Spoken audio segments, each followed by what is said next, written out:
Hola, bienvenidos una vez más a Multiverso UAS, donde les presentaremos interesantes temas de salud, servicios a la comunidad, ciencia, arte, cultura e investigaciones que realiza nuestra comunidad universitaria.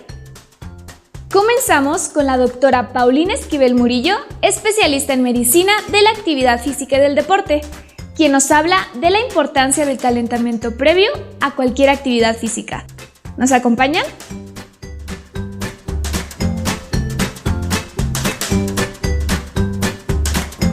El día de hoy vamos a hablar un poco de lo que es el calentamiento previo a cualquier actividad física o deportiva. Sabemos que el calentamiento es un proceso en conjunto de actividades que nos van a ayudar al organismo para prepararnos para un adecuado desarrollo durante el deporte. Estos tienen como finalidad elevar la frecuencia cardíaca, por lo tanto preparan nuestro corazón, la circulación, los pulmones con la respiración para poder desarrollarnos adecuadamente.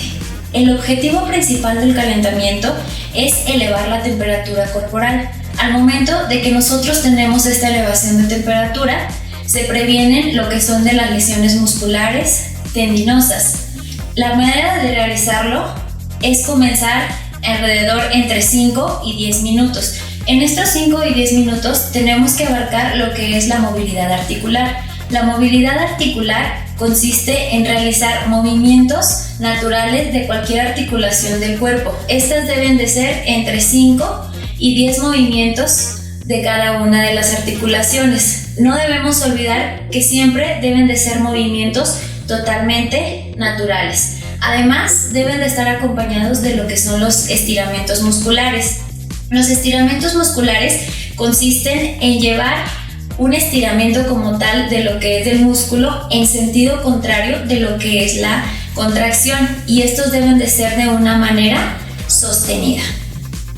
Además de esto, existen factores que van a influir acerca en el calentamiento. Por ejemplo, si tenemos una zona o lesión específica, tenemos que ahondar un poco más en el calentamiento de esta. También, entre mayor edad existe, mayor cantidad en minutos y en repeticiones se deben hacer del calentamiento. Y por último, también se debe realizar un poco aumentado en tiempo cuando la temperatura en el ambiente es un poco más baja. Respirar es mucho más que introducir aire en nuestros pulmones. Veamos cuáles son los beneficios de respirar correctamente. El día de hoy vamos a hablar acerca de la respiración.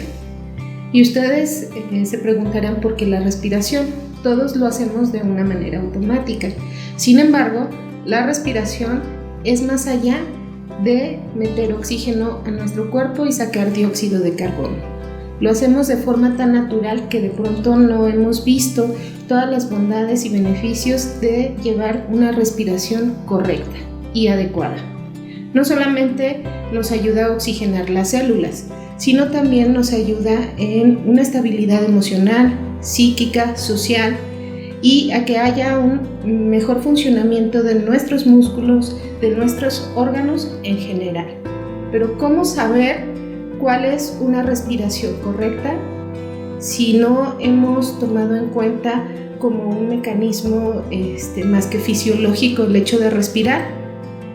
Es muy sencillo. Podemos colocar una mano en nuestro pecho y otra mano en el abdomen. Si al hacer una inspiración forzada, el abdomen es lo que se mueve primero, estamos hablando de una respiración correcta. A esto lo conocemos como una respiración diafragmática. En cambio, si lo primero que se mueve es su pecho, estamos hablando de una respiración superficial y por tanto es una respiración incorrecta. Conforme lo vayamos haciendo de manera más consciente, el ejercicio de respirar, nos daremos cuenta de que esto va a generar una respiración óptima y vamos a empezar a tomar en cuenta todos los beneficios que tiene.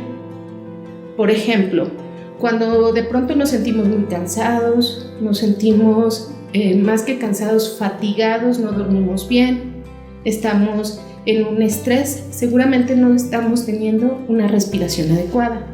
Incluso muchas veces ni siquiera sabemos cómo hacer ejercicios respiratorios para limpiar nuestras narinas, por ejemplo. Entonces, la mejor forma de respirar es tomarnos un tiempo de nuestro día para nosotros, ser conscientes de que vamos a hacer una respiración adecuada, inspirar profundamente, retener el aire y después expirar. Y así hacerlo durante 20 sesiones. Conforme vayamos avanzando por este camino de una respiración adecuada, lo vamos incrementando a 2 veces al día, 3 veces al día, y va a llegar un momento en que de manera automática lo vamos a hacer lo mejor posible. Si usted tiene algún problema para respirar, no dude en consultar a su médico especialista o médico de cabecera. Nuestras compañeras enfermeras de la clínica de acupuntura nos demuestran la manera correcta de tomar la tensión arterial. ¿Cómo tomar la tensión arterial? O pues es más común que se diga la presión arterial, pero lo correcto es la tensión arterial. La tensión arterial es la presión que ponen las arterias al paso de la sangre. Para esto, que es la sistólica, que va de 100 a no mayor de 100 milímetros de mercurio. La siguiente es la diastólica, que va de 60 a no mayor de 80 milímetros de mercurio. Es importante que nos chequemos la tensión arterial con frecuencia, porque muchas de las veces las personas la tienen sin que se manifieste ningún síntoma. Es por eso que se le nombra la muerte silenciosa. Para medir la tensión arterial se necesita un esfingobahumanómetro o bahumanómetro. Para tomar la tensión arterial es que el paciente tenga un reposo de 5 a 10 minutos antes de la toma. ¿Por qué? Porque puede estar agitado y pues eso podría dar una cifra pues no verídica. Otra de las recomendaciones es que tiene que estar sentado en una posición correcta, que es derecho. No tiene que tener los pies cruzados. El brazo tiene que estar en reposo. En este caso, yo ahorita voy a desabrochar el botón. Lo voy a subir. En este caso no aprieta.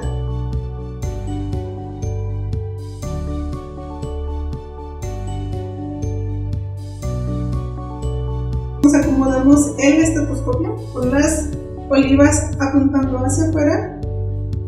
Tenemos que localizar el pulso. Ya localizado, nos ponemos el estetoscopio y lo colocamos. Un dato importante es que al momento de colocar el estetoscopio debemos de sujetar con estos 2 dedos, porque si lo sostenemos con el pulgar es probable que nos confundamos y lo que escuchamos será nuestro pulso. Bien, vamos a colocarlo. Tampoco el estetoscopio debe de estar abajo del brazalete. El cronómetro tiene un broche que nos ayuda a colocarlo para el momento de que nosotros comenzamos a inflar. En el estetoscopio nosotros vamos a escuchar un latido, que es donde vamos a poner nosotros atención. Se va a escuchar algo como... cuando se comience a escuchar va a ser nuestra primer cifra, que sería la sistólica.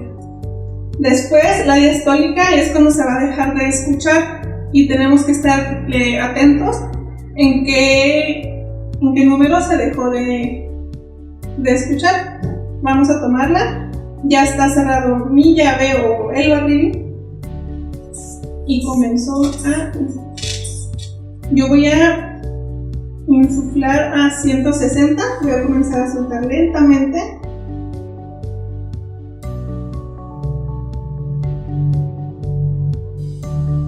Muy bien. Ahora sí puedo decir que mi compañera tiene una tensión arterial de 100 sobre 80 milímetros de mercurio. Entonces ella está dentro de los parámetros normales de una tensión arterial. El Laboratorio Bioquímico de la UAS realiza estudios médicos básicos y especializados a los mejores precios. Consulta al público en general. Mayores informes para la toma de muestra al teléfono 492-924-1703. La UAS se vincula con todos los sectores de la sociedad. Escuchemos a la maestra Araceli Graciano explicarnos qué son los programas de capacitación y quién puede beneficiarse de ellos.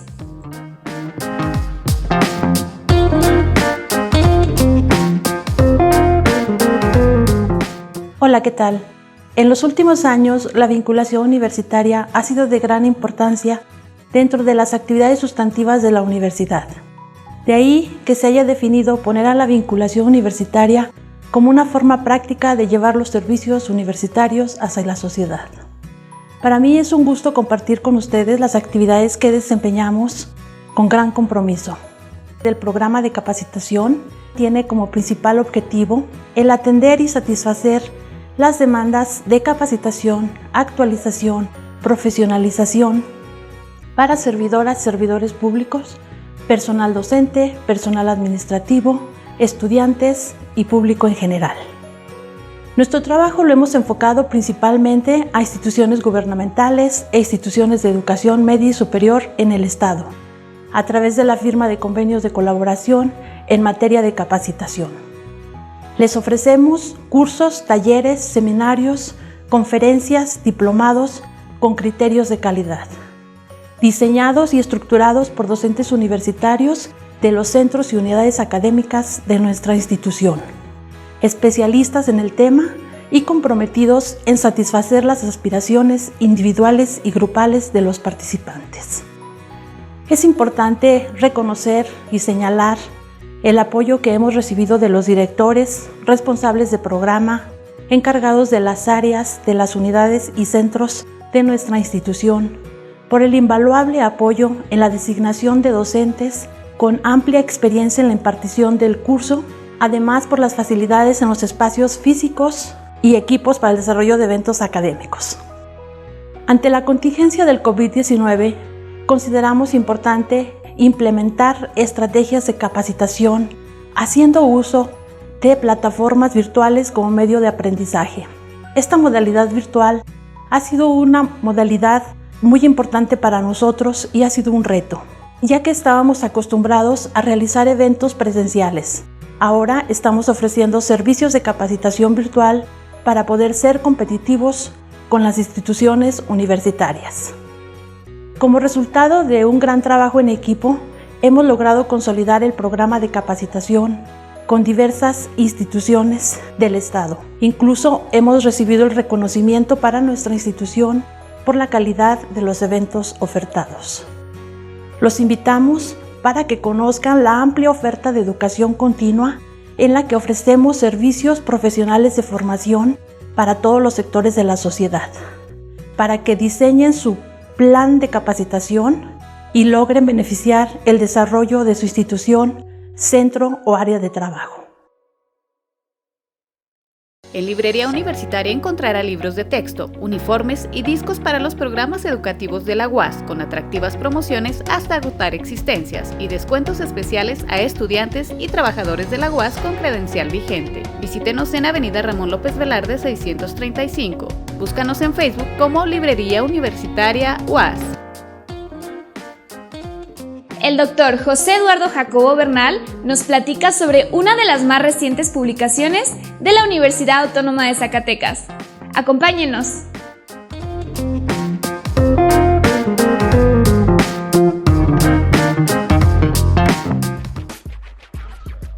¿Qué tal? Buenas tardes. Hoy quiero invitarlos a acercarse a un libro que se llama De Tlatelolco a Ayotzinapa, 50 años de insurgencia estudiantil. Un libro que tuve el placer de coordinar y que trabajamos en torno a la conmemoración de los 50 años de los acontecimientos del 2 de octubre de 1968. En este libro hacemos un recorrido no únicamente por lo acontecido en aquel año, sino por todos los movimientos estudiantiles que han marcado la segunda mitad del siglo XX. Es un libro que yo en particular le tengo mucho cariño porque está escrito por y para estudiantes. La mayoría de los textos están escritos por estudiantes de la licenciatura en Historia, algunos recién egresados, y se trata pues de un recorrido donde tratamos de que la juventud se dé cuenta cuáles han sido los movimientos sociales, cuáles han sido las demandas, cuáles han sido las protestas y cómo la juventud se ha convertido en un actor político importante en esta época de la historia contemporánea de México. Se trata de un libro que va desde el movimiento estudiantil en Zacatecas de 1977, lo que pasó en la UNAM, el famoso halconazo, hasta ir cerrando con el movimiento Yo Soy 132 y por supuesto con la desaparición de los 43 estudiantes de Ayotzinapa.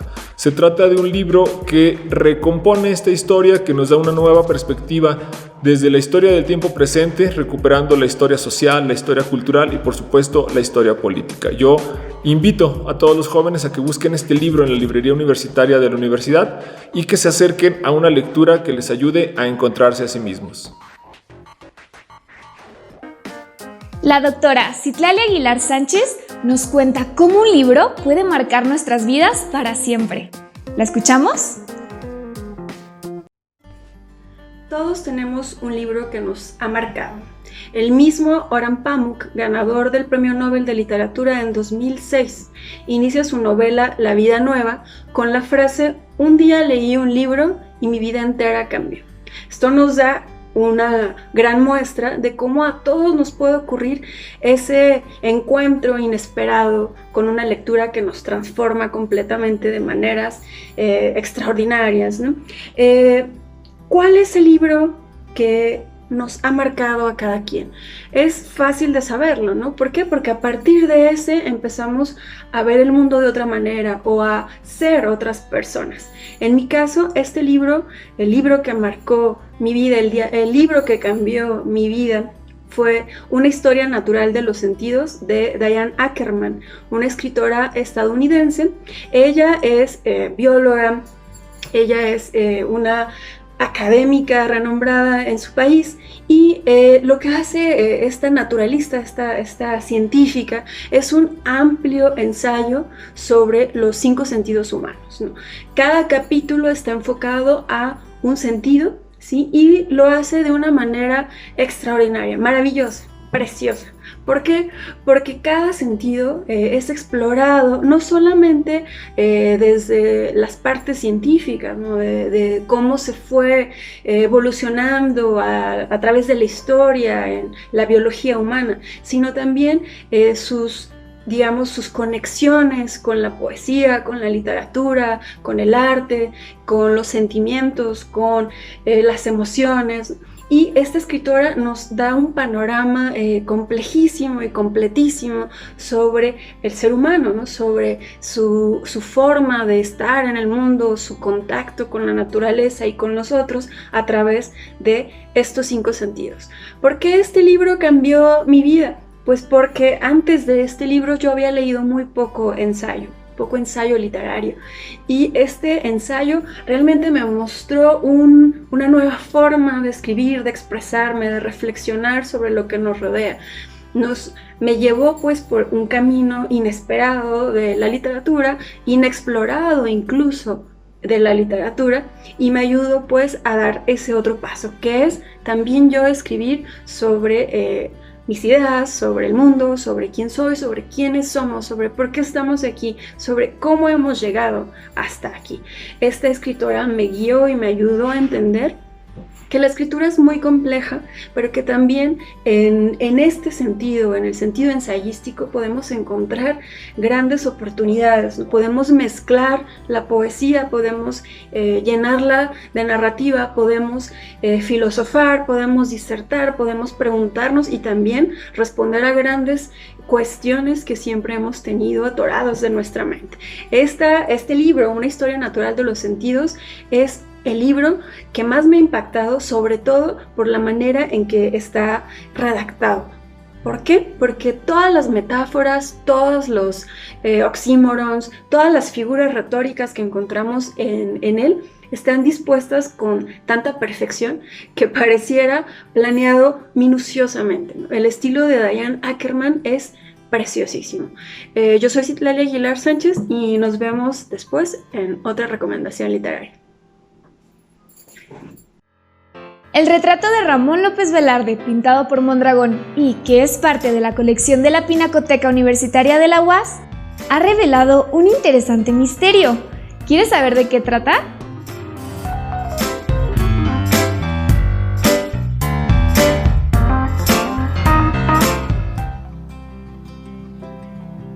El tema de las mujeres, los amores de Ramón López Velarde son muy conocidos. Tuvo a Fuensanta, tuvo imágenes religiosas y tuvo diferentes amores. Siempre se quiere descubrir un amor, un nuevo amor. Se casó, no se casó, murió soltero, no tuvo hijos. Los deseó, pero la responsabilidad lo cansaba.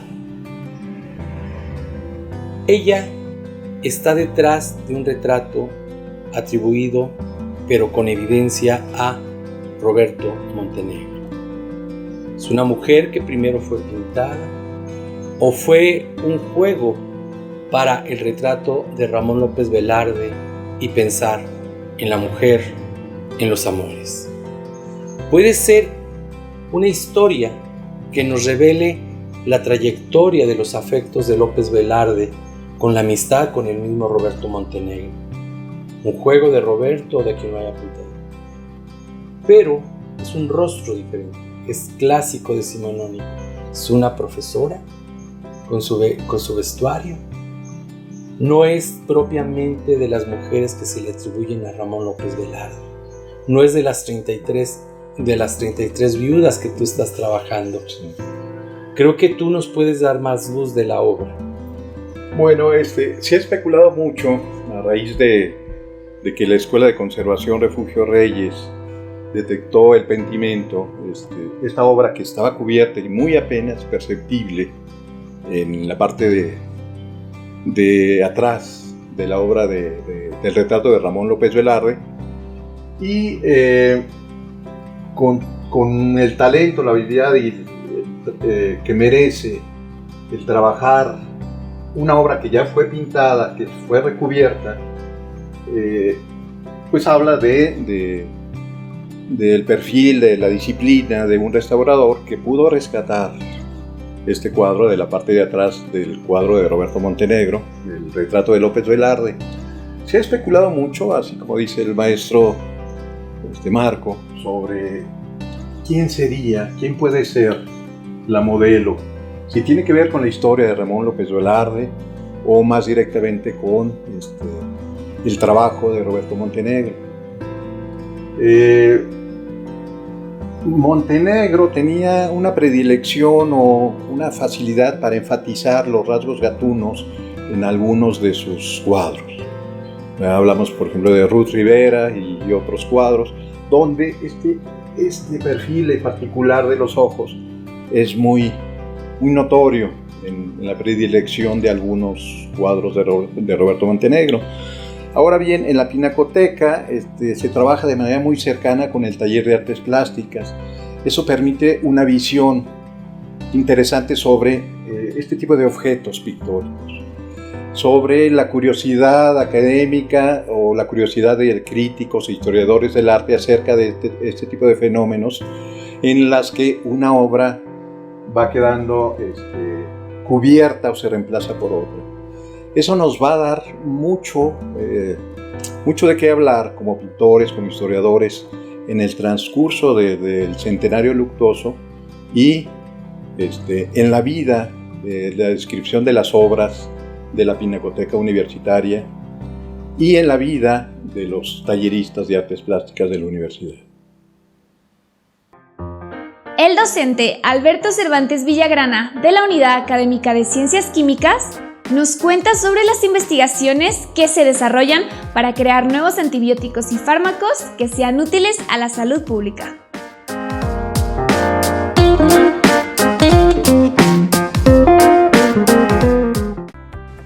En esta ocasión les voy a comentar acerca de un proyecto de investigación que estamos trabajando actualmente. Este proyecto consiste en generar nuevos antibióticos. Como nosotros sabemos, hace 100 años la principal causa de muerte eran las infecciones.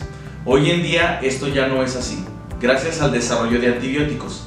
Sin embargo, hoy en día hay cepas de bacterias que ya son resistentes, por lo tanto, hay una necesidad mundial para generar nuevos antibióticos. Hay dos formas principales para generar nuevos antibióticos. La primera es que a partir de los antibióticos que ya tenemos, se sinteticen nuevas moléculas, nuevos medicamentos. Y la otra es seguir buscando e investigando compuestos que se extraigan de plantas medicinales o de productos naturales del cual se puedan desarrollar nuevos fármacos. En este caso, nosotros hemos trabajado en colaboración con otros investigadores y de ahí se han desarrollado nuevas moléculas que tienen efecto contra bacterias. El objetivo de nuestro laboratorio de investigación es evaluar nuevos fármacos que tengan efectos antimicrobianos. En este caso, contra bacterias que tienen importancia en vías respiratorias. En el grupo de investigación tenemos colaboradores, tanto docentes investigadores como alumnos de posgrado. Soy el Jorge Luis Ángel Baina Hurtado. Estoy estudiando la maestría en Ciencia y Tecnología Química, en donde, como bien nos comentaba el doctor Alberto Cervantes, con quien actualmente me encuentro trabajando, hemos estado probando distintas moléculas buscando su utilidad como antibióticos. Específicamente en mi caso, he estado probando un derivatizado de fluoroquinolonas.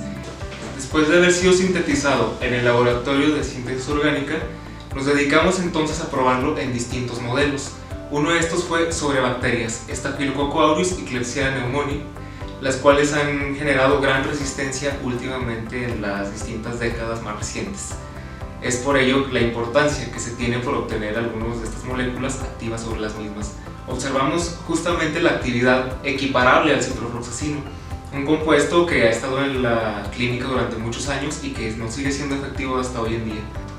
Posteriormente lo utilizamos en un modelo de animales, ratones que estaban infectados con las bacterias que ya he mencionado, se les generó neumonía. Posteriormente se administró en nuestros animales nuestro compuesto. Verificamos que una vez que terminamos un tratamiento de una semana sobre estos ratones, estos habían reducido el nivel de neumonía que habrían de generar como cuando no les estamos dando ningún tratamiento. Estos resultados nos llevan a pensar que el compuesto tiene amplias expectativas y estamos muy optimistas al respecto de que se pueda continuar con la experimentación y pueda ser un compuesto de utilidad. Este es uno de los proyectos que hemos estado trabajando en el Laboratorio de Investigación de Inmunotoxicología Terapéutica Experimental de la Unidad Académica de Ciencias Químicas de nuestra Universidad Autónoma de Zacatecas. ¿Es posible ser feliz? El psicólogo clínico Eumir Cázares nos informa los pros y los contras de la búsqueda de la felicidad.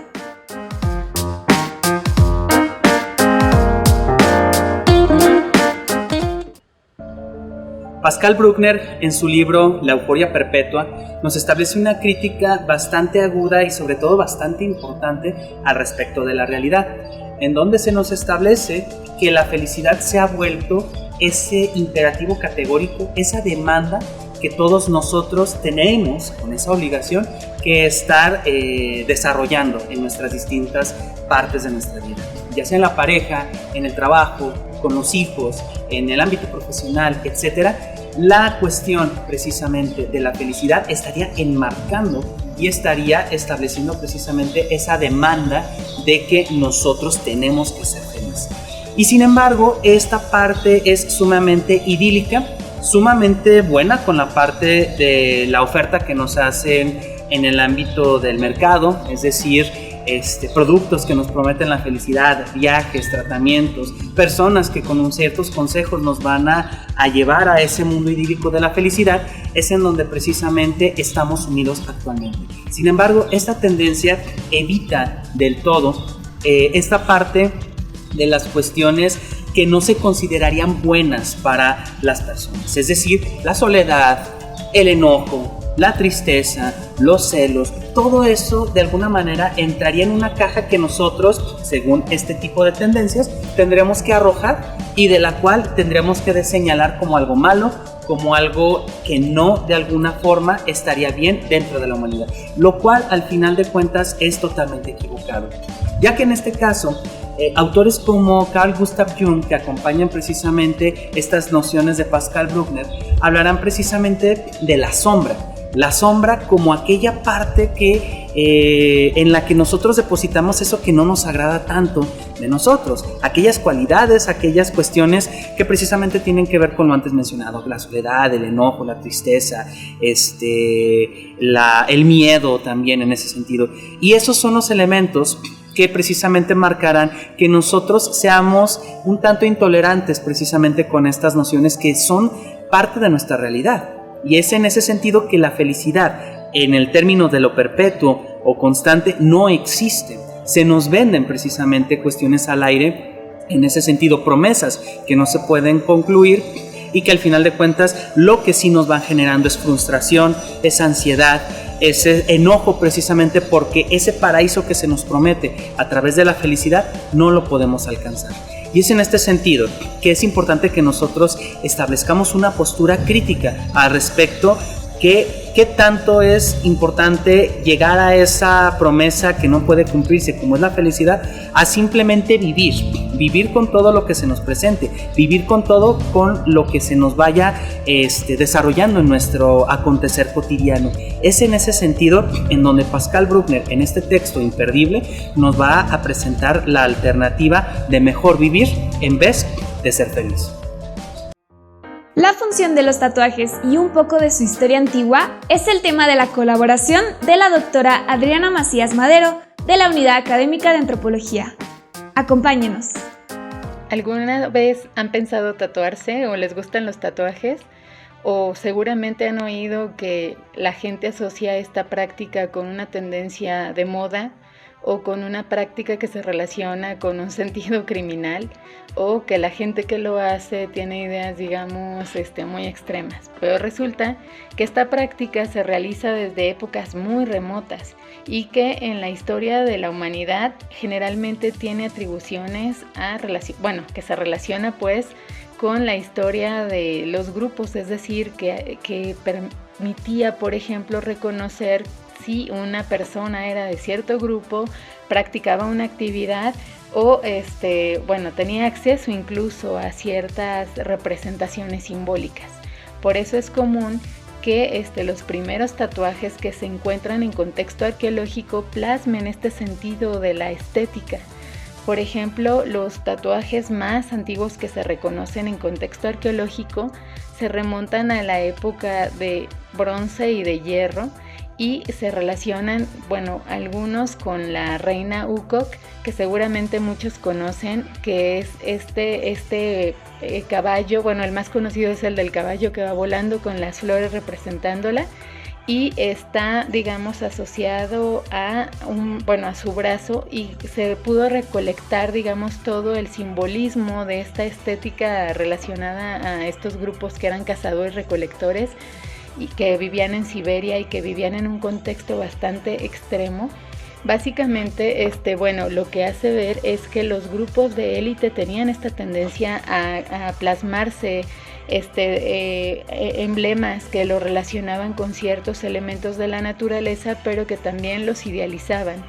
Otro contexto importante en la arqueología donde se relaciona la presencia de tatuajes es el hallazgo de Ötzi, un cazador-recolector que fue encontrado en los Alpes italianos y que también se encontraron en su cuerpo alrededor de 61 gráficos plasmados en todo lo que era su piel, y van desde representaciones muy simples de líneas a otros, digamos, diseños más elaborados, pero lo que hace ver es que también era una práctica común para afiliarlo a un grupo específico o quizá derivado de su actividad, que era la caza y la recolección.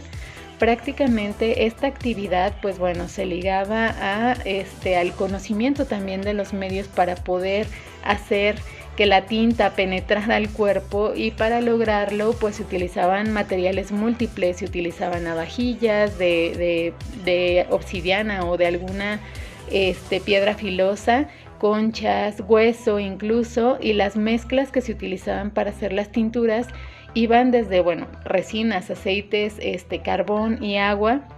Y con la cortadura se introducía, digamos, el pigmento y pues esto ocasionaba que se mantuviera así el diseño. Esto se ha sabido gracias a la arqueología experimental, que es básicamente poner a prueba las técnicas, pero en Sudamérica y en América, básicamente podemos encontrar también tatuajes interesantes como la Reina del Cao, que también es una autoridad, digamos, peruana, y que hace ver que la élite otra vez está representada con estos tatuajes, lejos de pensar, como nos decían los abuelitos, que los tatuajes solo los traían los criminales, pues antes era una práctica común que solo la gente de prestigio podía tener.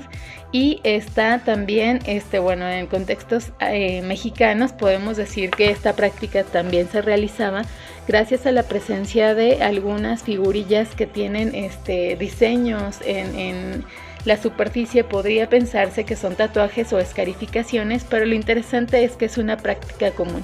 No sé qué opines ahora, pero si deseas tatuarte, igual ahora lo pienses un poquito más y escojas un diseño que te represente.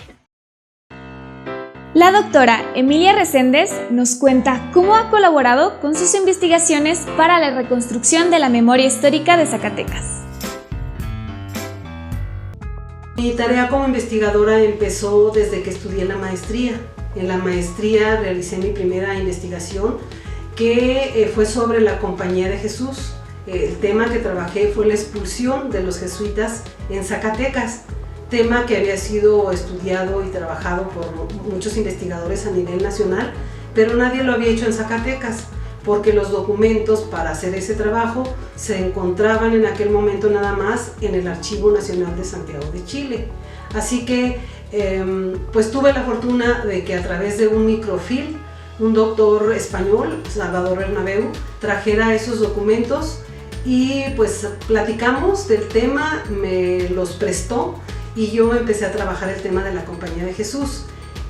Sobre la Compañía de Jesús en Zacatecas es un tema que se ha ido olvidando y que sin embargo, ¿verdad?, forma parte de nuestras raíces, porque como he señalado, los jesuitas fundaron un colegio de primeras letras, donde hoy es el Museo Pedro Coronel, y este colegio permaneció durante más de 2 siglos, hasta el año de 1767 en que los expulsaron. Pero además los jesuitas también erigieron un templo a un costado de su claustro. Ese claustro fue lo que hoy conocemos con el nombre de Santo Domingo. Anteriormente era el templo de la Compañía de Jesús, que fue primero una capillita muy modesta y que en el año de 1747 fue derruido totalmente para en 10 años reconstruirlo y dejarlo como ahora lo conocemos, con todos sus retablos, con todo su esplendor, y que desafortunadamente cuando los expulsan cerró y luego se les entregó a los dominicos. De ahí recibe el nombre de Templo de Santo Domingo como lo conocemos actualmente. En la Posta UAS le ofrecemos una gran variedad de carnes, lácteos, embutidos, sazonadores, huevo orgánico y desde luego las especialidades en cortes finos, birria preparada y quesos producidos en la Unidad Académica de Veterinaria de la UAS. Visítenos en nuestras 3 sucursales. A continuación, el doctor Miguel García Guerrero del Museo de Ciencias de la UAS nos cuenta la historia del gran científico Evangelista Torricelli y sus investigaciones sobre los fluidos.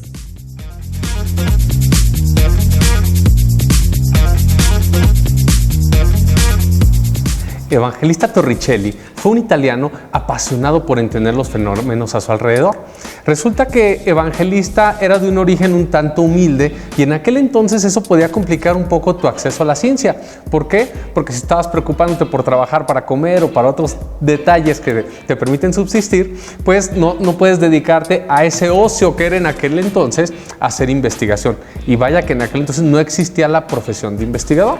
Pero sucede que él tenía un tío, Jacobo, que era un monje, y Jacobo se dio cuenta de la pasión de Torricelli por entender las cosas que le rodeaban y apoyó su formación académica para que desarrollara no solo el gusto, sino la habilidad por expresar matemáticamente lo que estaba aprendiendo, por tener la lógica para entender todo lo que sucedía a su alrededor.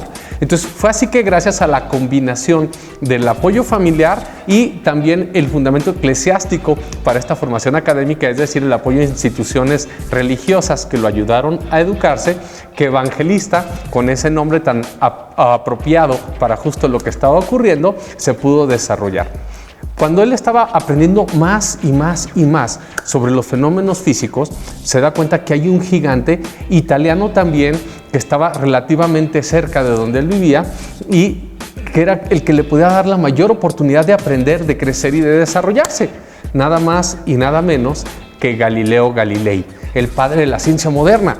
Entonces Evangelista acomoda todo para irse a Florencia a tratar de trabajar con el maestro, con tan buena suerte que no solo puede aprender de Galileo, sino que se convierte en su principal asistente hasta el día de su muerte. ¿Qué mejor manera de aprender cómo experimentar, cómo desarrollar ciencia, cómo verificar las cosas que se estaban afirmando a través de los experimentos que trabajando de primera mano con el gran Galileo? Aquí pues Evangelista da un poco un seguimiento a lo que había trabajado su maestro. Galileo había estudiado mucho el movimiento de los cuerpos, pero se había detenido un poco ante el tema de los fluidos, ante los gases, los líquidos que están a nuestro alrededor. Y aquí es donde Evangelista toma la batuta, donde se dedica a estudiar estas cosas que pareciera que no las vemos, pero vaya que las sentimos. Es como el aire que respiramos a cada instante y nos permite vivir, pero que con las variaciones que puede haber en la presión que nos afecta a nosotros, también hay fenómenos que se pueden desencadenar a partir del aire. Y uno de estos fenómenos que nos mostró con gran claridad Torricelli fue que, contrario a lo que decían en la antigüedad, que la materia expresaba un horror al vacío y que por eso cualquier objeto que no tuviera suficiente materia se iba a llenar, Torricelli dice no. Lo que pasa es que tenemos una presión del aire que nos rodea y esta presión es lo que obliga a los líquidos y otros materiales a llenar todas las sustancias o todos los espacios que se puedan encontrar. Ese es uno de los grandes hallazgos de Torricelli, que incluso llevó una frase famosísima de vivimos en el fondo de un mar de aire. Pero no solo fue eso. Torricelli también hizo un teorema que lleva su nombre, aunque yo lo conozco más como el teorema del tinaco, que tiene que ver con la velocidad a la que sale un líquido de un orificio. Si tú tienes un vaso y le hiciste un agujerito en la parte de abajo, la velocidad a la que va a salir el agua de este vaso no depende de la cantidad de agua que tú tienes ahí adentro, sino de la altura hasta que llene el agua. Por eso, un tinaco a veces no importa si es grande o si es chiquito, mientras tú lo pongas en la parte más alta de tu casa. La altura a la que está el agua es la que te va a ayudar a que salga con buena presión, con buena velocidad, para que aproveches y disfrutes el agua que tienes en tu casa.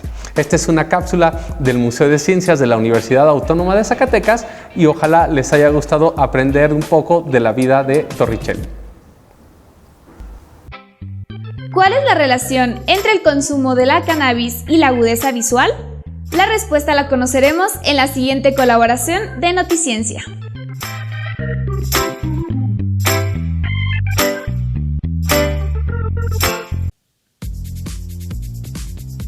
Hola, ¿qué tal? Bienvenidos a Noticiencia. Mi nombre es Frida Vázquez y me encuentro con el matemático Juan Antonio Pérez. ¿Qué tal? ¿Cómo estás?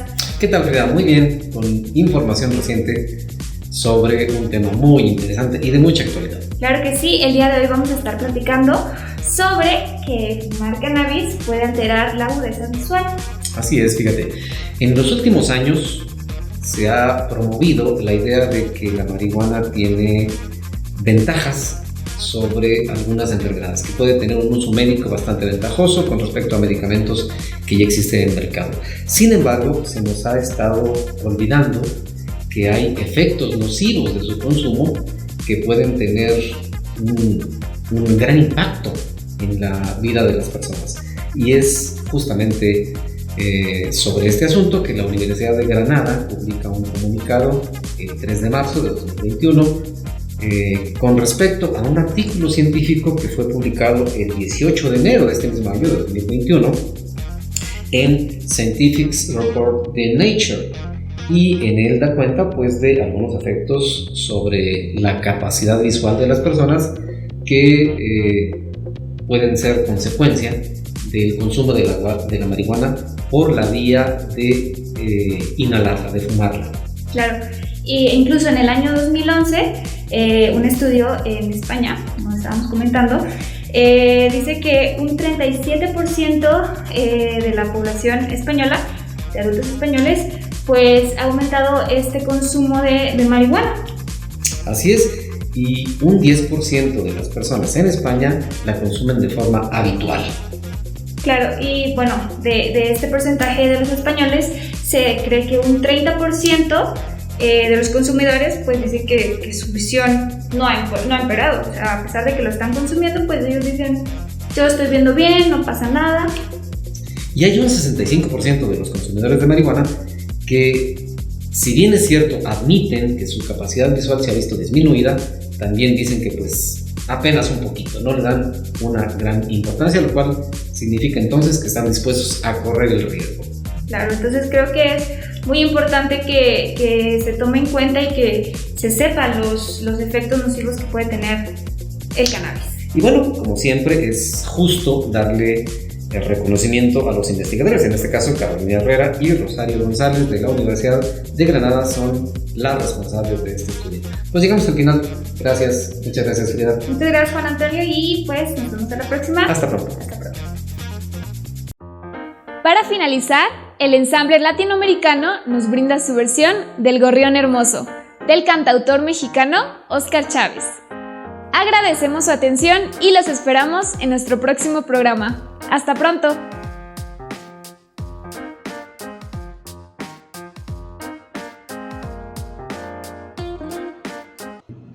¡Se va ese gorrión!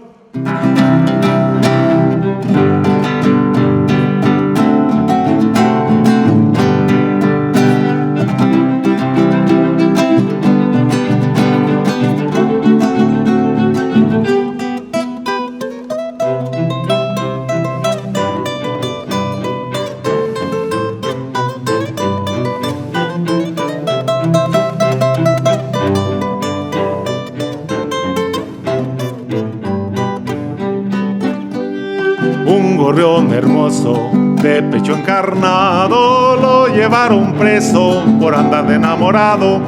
Un gorrión hermoso de pecho encarnado lo llevaron preso por andar de enamorado.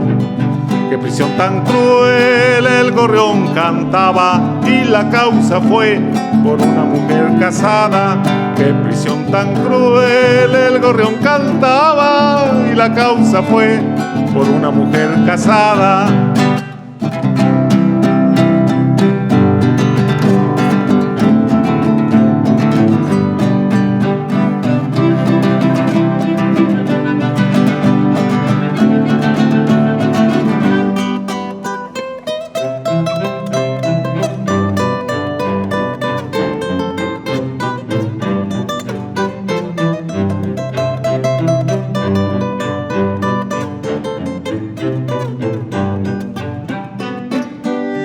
Un gorrión hermoso de pecho encarnado lo llevaron preso por andar de enamorado.